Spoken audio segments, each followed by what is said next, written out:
Alright, gang. Y'all ready for this? You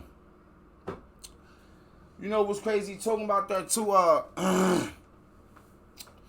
with the Sidewalk series and with the Price of the Vice and some of the other series that I got on my Twitch, some of the other content that I was doing, man, like I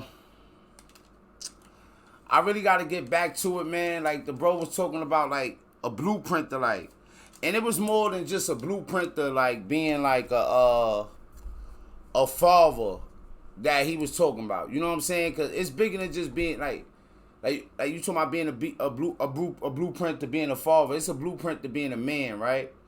Cause men are fathers. And like even with any journey, it's like it should be necessary for it to be like a blueprint there, right? Like, especially where we at now, like, we not the first people to ever embark on these type of journeys, man. You see what I'm saying? So sometimes it be a struggle, man, staying focused, man, and keeping the vision, staying like motivated and inspired. And that's the type of shit you might fuck around and need to learn from your dad too, man. How to overcome certain obstacles. Growing up with my dad,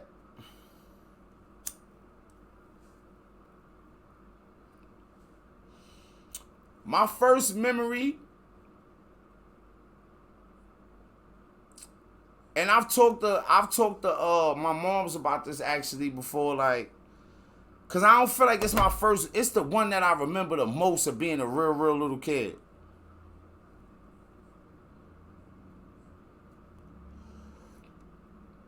My moms and my pops wasn't together. I think I was probably like maybe 5 or 6 years old, and I know he had came to the crib, got me. He had it was like a bike with training wheels. I ain't know how to ride a bike yet, so I was riding the shit. It had training wheels, right? You know I'm riding the shit, and it was a dog, and I knew where the dog was at. You know I was scared of the dog. So I got off the bike and like tried to like walk on the side of the street, like I was riding on the sidewalk, so I got off the bike and tried to like, cause I was scared of the dog, like get on the other side of my dad, and he got mad at me, like get on the bike, what's wrong with you? And I got scared. I was scared of the dog. He was like, you ain't got no reason to be scared of the dog, and it was like, nigga, I'm scared of the. I'm saying it like that now, but as a kid, I was just scared of the dog. That was it. I started crying. He grabbed the handlebars of the bike with one hand. He grabbed me with one hand, and he walked me back around the corner in front of the crib.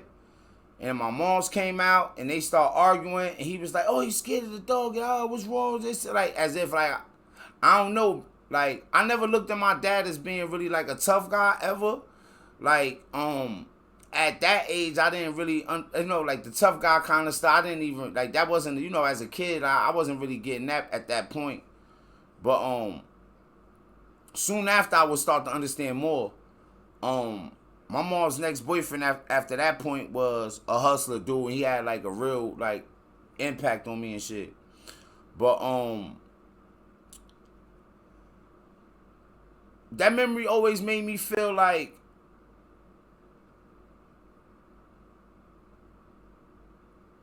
I wasn't worthy of him, right?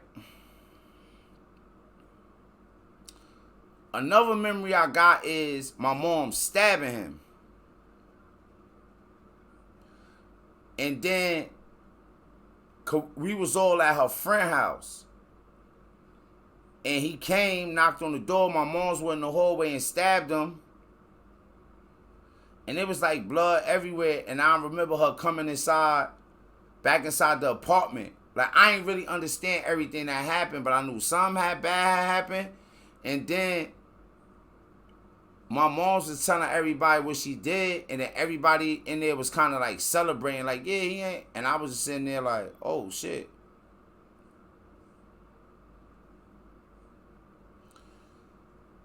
The next memory I honestly got of my dad is Because I spent a lot of time with his grandmother, my Nana, who he lived with in a studio apartment.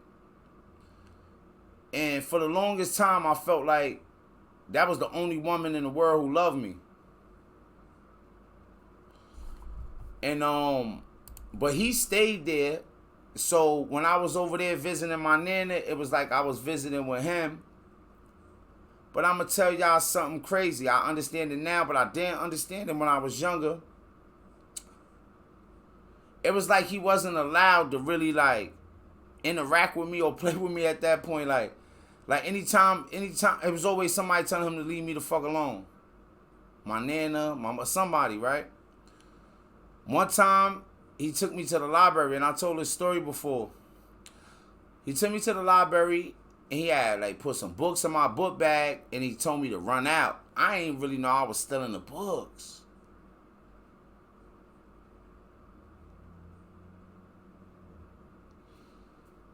So I told my Nana and my moms, and they went crazy on him.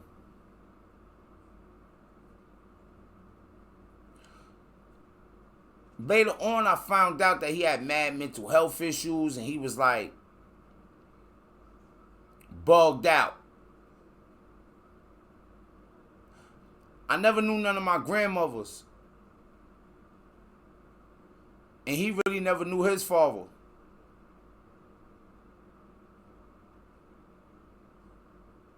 Because allegedly,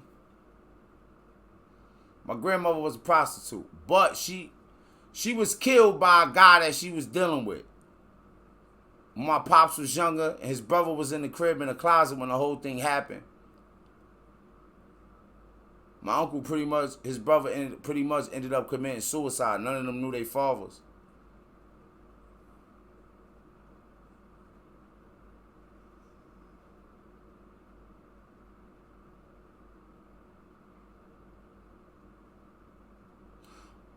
My father died homeless in a park.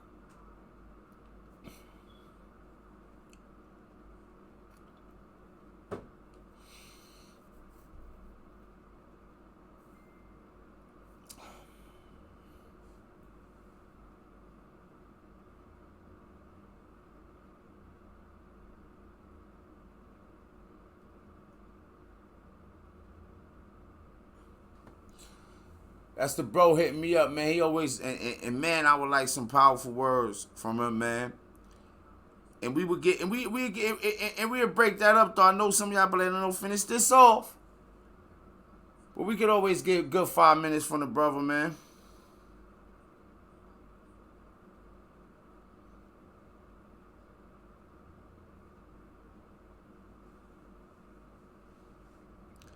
I'm going to ask him, like, yo, bro, can I get 5 minutes? You got to utilize your network of good people, man.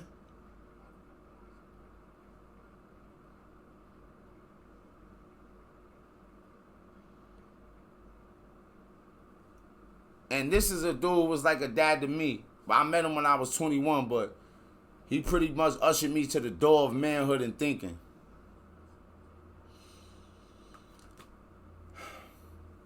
How y'all feel about me and my dad thus far? But I'm going to tell y'all why I told y'all about him passing away first. Because I often think about this.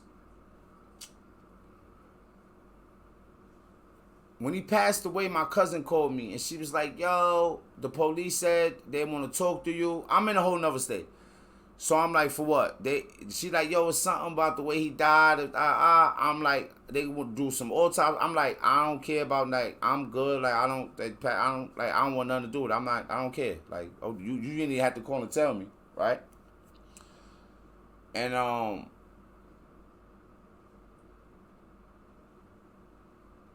I was like embarrassed by him,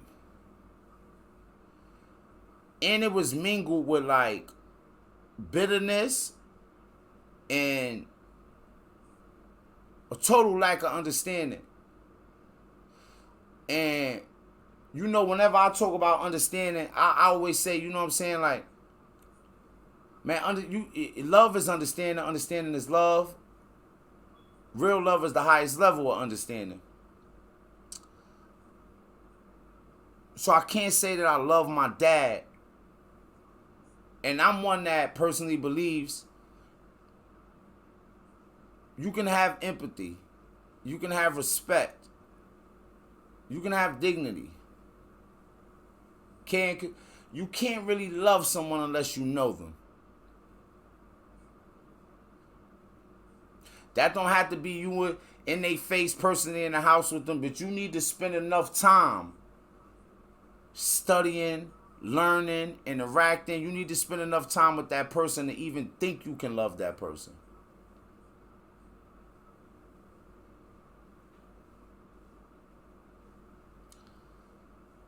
So I always felt like I was better than my father, and I always was embarrassed by my father.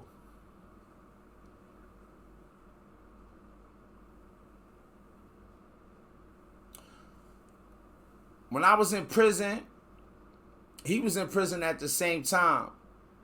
And, you know, being father and son, they let us correspond with each other for free. Just send each other free letters because we was in the same hub.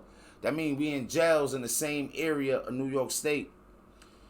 And I had a lot of time to do, and he was about to go home, and he was making me mad promises. I guess like maybe he felt like he had to do that out of a sense of guilt or something. Like, oh, when I go home, I'm gonna be starting a business. I'm gonna do this. I'm gonna do this. I'm gonna look out for you. I know you got a lot of time. I heard everything.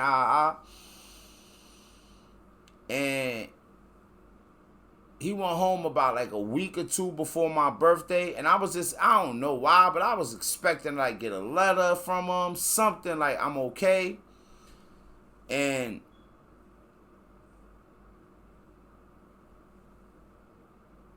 I probably had another 7 years and changed the dude. I ain't never hear from him again till I came home from prison. And that shit fuck with me, I ain't gonna lie. Even at that point where I thought I was the shit. Mr. No Dad himself.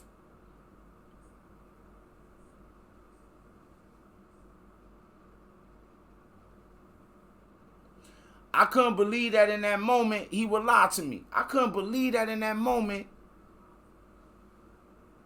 he wouldn't be keeping his word.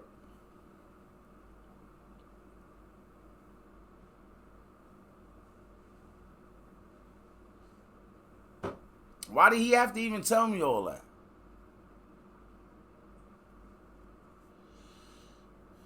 I'm about to grow up in prison.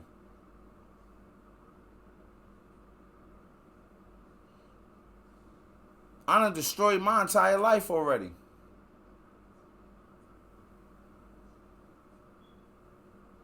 I don't got no biological kids. I probably never have no biological kids of my own. This is what started that journey at that point.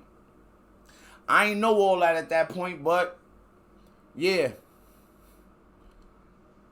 I was on the highway to hell.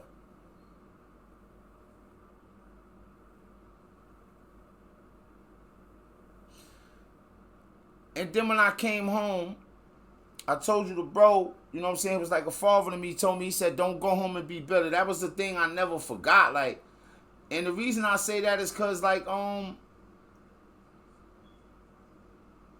not everybody even thinks of stuff like that. Like, not being bitter.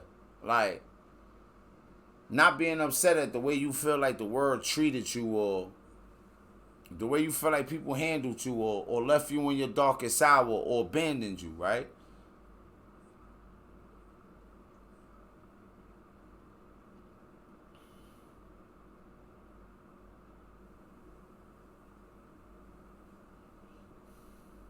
So I want to give him a shot.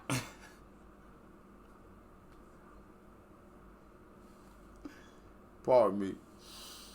You know, like, hold on, wait a minute. Like, you know, I ain't upset. I get it. I understand. Like,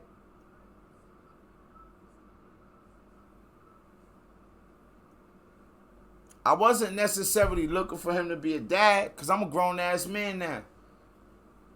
I done been in prison 10 and a half years. I'm not really coming home looking for a dad. I'm looking for a relationship, I guess. I don't mind having you around. I don't need you for nothing. I'm feeling good about myself. I'm feeling motivated. I'm feeling inspired. I'm feeling like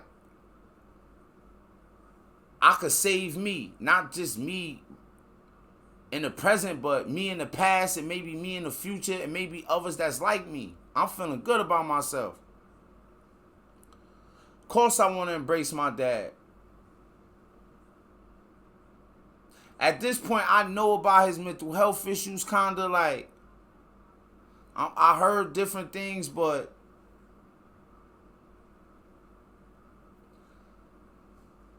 I ain't never got that thing full watt, like shining in my face.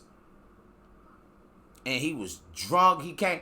So we met up around the time when I first came home. He was drunk. He was on a bike. He was dirty. I told a story. I was cracking jokes in it like, yo, like, he looked at like somebody from biblical times. You know, you watch a movie and motherfuckers in biblical times. It's always sand blowing. They just like, it's like, come on, man. You got sand between your toes right now, gang. Like life expectancy for you looking like 37 is Wild's old man. It was just bad. And I can take that. My embarrassment level was low. I done been through hell and high water. So it was cool.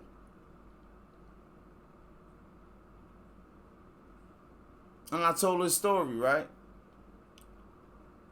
He had like $3. He wanted to give me the $3. I didn't need the $3.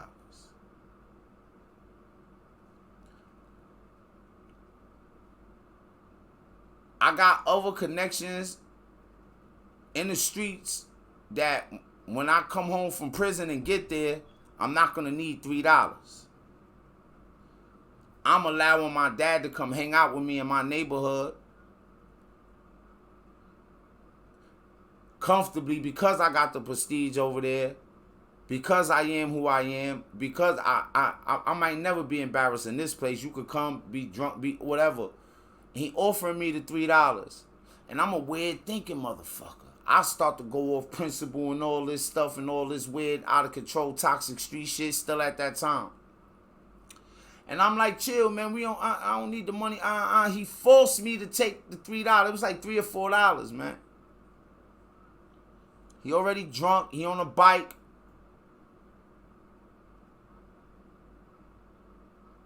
I could have dealt with everything. Him doing that pushed me over the edge, forcing me to take the money.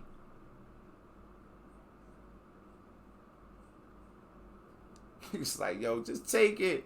I'm like, man, this shit bugging, man. Just take the money, man. Go ahead, man. Your dad want to, you know how it is in the hood, everybody out there. You know your dad want to give you something. Oh, man, yo, take that money. Get yourself some ice cream. You know, niggas don't understand. Hold on, nigga. Like, chill with the jokes, gang.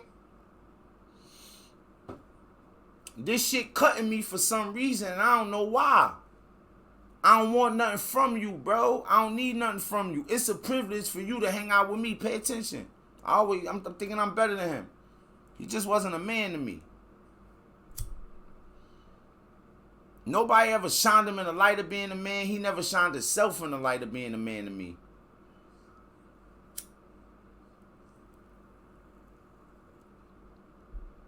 So we left. Now we got to get out the hood. Now we got to go. Gonna take him to my godmother's house. She don't live in the hood. She lives somewhere else. She be getting drunk. He be getting drunk. Niggas, y'all see each other. Hey, what's up? Y'all ain't seen each other in a while. Okay, cool. On the way to my godmother's house, and some of y'all know this coming. Whether you heard me tell this story or you experienced some shit, you know what's coming, don't you? He begged me for the money. He begged me for $1 of it to get a beer. So it was like $3 or $4. Take the $1, give you.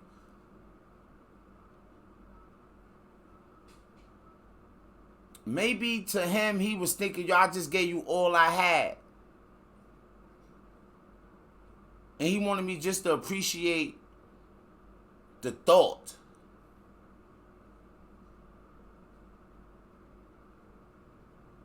The simple act of kindness. And in his drunken stupor, he just Hey, just give me one of them dollars back. The dollars smelled like beer when he gave them to me. I was mad I had to put them in my pocket, but he wouldn't stop. I'm getting madder and madder and madder. Because now I'm embarrassed. And I don't even get embarrassed like that. And now it wasn't niggas with jokes. I got way more jokes than niggas. Niggas know I heat them up.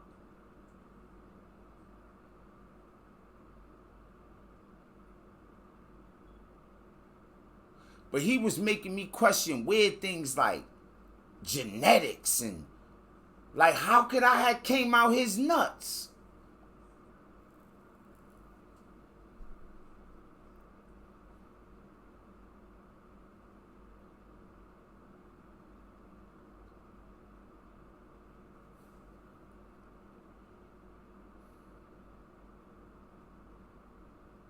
I give him all the money back. Yo, I don't need it, man. That's why I told you, get Joy to relax, man. He get more beers. Now we kicking it. I'm on parole.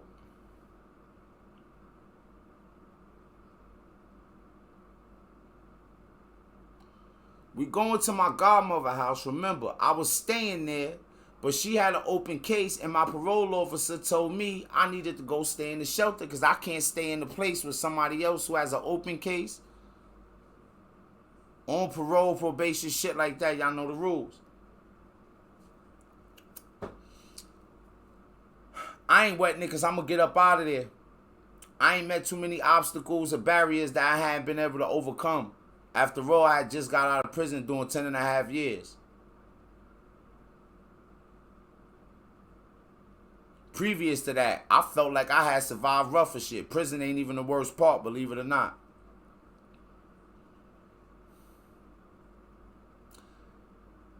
He goes on a long soliloquy from the bottom of his crazy alcoholic soul, trying to convince me to skip parole and be homeless with him. I'm not lying.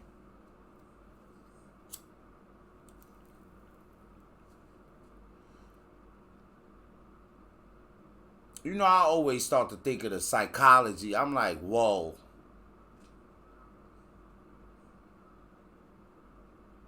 I can show you how to live off the land. Those, in quote,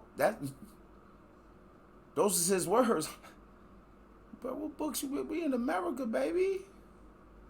What do you think we in the Amazon jungle, gang?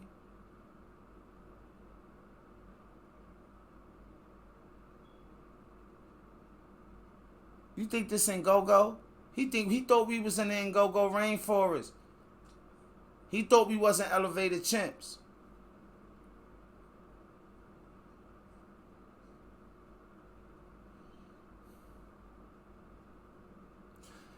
My father been in jail. I don't know, maybe 10 times before he died. Maybe he was thinking that I was like him. That I just wanted to do stupid shit and keep landing myself back in prison. Like I ain't want to give life a shot.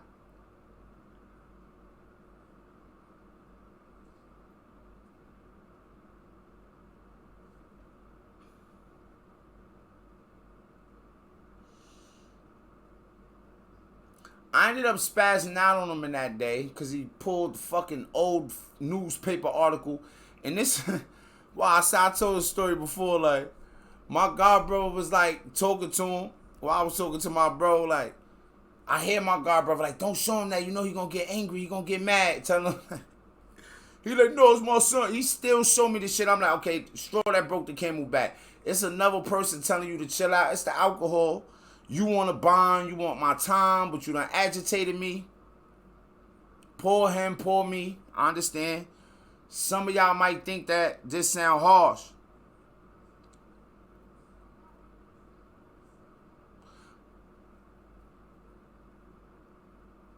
But in my mind, I was giving him an opportunity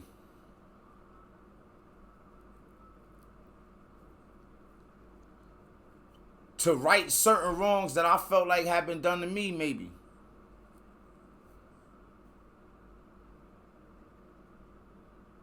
But it's like his mind wasn't even in a place to like interpret anything that was going on in that moment.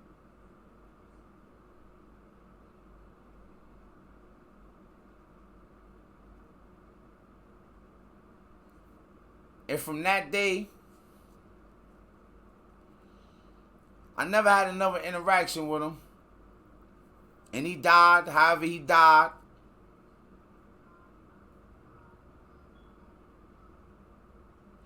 And when I got the call, I treated it as if a motherfucker had called me and told me a fly named Ty died. A fly named Ty died in Arizona. I ain't never even been to Arizona. So a fly named Ty got swatted in Arizona. And I feel like my cousin thought I was harsh. Like, what? Like, what you mean it's his death? And it's like, I just couldn't even see, man, honoring him in that final moment. I ain't feel like he deserved it. Part of the reason I ain't feel like he deserved it is because at that point I had me a good 6-7 years in of helping to raise a child and making sacrifices and doing everything I could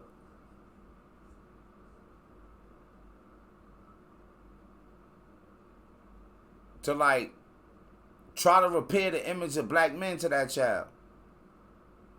And I felt like, man, how could I pay homage or how could I honor somebody who wasn't even willing to do a fraction of what I'm willing to do for a child that's not biologically mine and I'm biologically his?